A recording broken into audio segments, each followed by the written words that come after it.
આજે 3 જાન્યુઆરી ઘણા શેર છે જેમાં કમાણી થઈ શકશે મૂવમેન્ટથી. પહેલું છે રીટ્સ, કારણ કે એમને 69.78 કરોડનો ઓર્ડર મળ્યો છે, એટલે આજે આ શેરમાં તેજી રહેશે નક્કી છે. બીજું છે IRFC, Indian railway finance corporation. આમાં પહેલાં પ્રી માર્કેટમાં મૂવમેન્ટ જોજો. 99% તો પોઝિટિવ જ રહેશે.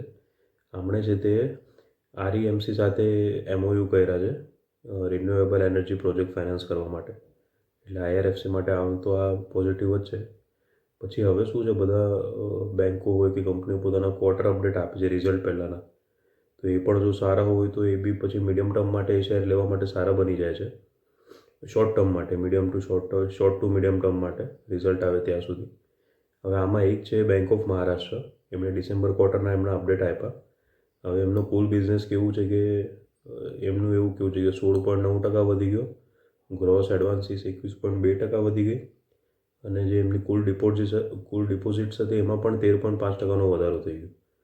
એટલે આ એક સારું છે અપડેટ. V2 રિટેલનું પણ એમનું કેવું છે કે રેવન્યુ એમની 58% વધી ગઈ, અને જે સેમ સ્ટોરમાં સેલ્સ ગ્રોથ હોય એ 25% થઈ ગયો. એટલે આજે આ શેરમાં પણ લેવાલી એવરેજ કરતાં વધારે છે નક્કી છે. ડીમાર્ટ એટલે કે સુપરમાર્ટ્સની પણ વાત કરીએ તો એમણે ક્વાર્ટર અપડેટ આપ્યા છે કે રેવન્યુ એમની 17.5% વધી છે, અને એમના જે કોલ્ડ સ્ટોર્સ છે એની સંખ્યા વધીને 387 સુધી પહોંચી ગઈ છે. એટલે આગળ જતાં આ કંપનીના રિઝલ્ટ બી સારા આવી શકે. એક છે કેપિટલ સ્મોલ ફાઇનાન્સ બેંક. એમની કુલ ડિપોઝિટ્સ 12% વધી છે ડિસેમ્બર ક્વાર્ટરમાં, અને ગ્રોસ એડવાન્સીસ 19.2%નો વધારો થયો છે. ગ્રોસ NBA બી થોડીક સુધરી છે એમની, એટલે સારું કહેવાય, આ બી પોઝિટિવ વાત છે.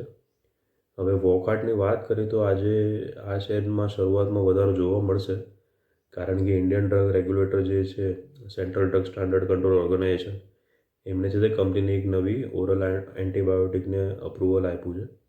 એટલે આજે સ્ટાર્ટિંગમાં આ શેર તેજીમાં વધારામાં રહેશે. NHPC પણ કદાચ ગ્રીન ઝોનમાં રહી શકે, કારણ કે 4 ઓક્ટોબરના જે એમના ટેસ્ટાવી પાવર સ્ટેશનમાં ફ્લડના લીધે નુકસાન થયું હતું એની સામે કંપનીએ ઇન્સ્યોરન્સ ક્લેમ કરેલું. તો આ ક્લેમમાં એમને બીજું મોટું ગ્રોસ પેમેન્ટ મળ્યું છે 250 કરોડનું. એટલે આમાંથી શું થોડીક કંપનીની છે તે બેલેન્સ શીટ સુધરી શકે, એટલે આ બી પોઝિટિવ ઓલું છે.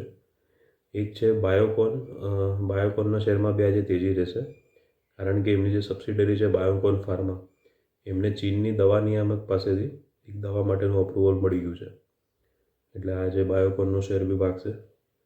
હવે આજે SME સેગમેન્ટમાં સિટીકેમ ઇન્ડિયાનું લિસ્ટિંગ છે, એના ઉપર ધ્યાન રાખજો, એમાં મૂવમેન્ટ રહેશે.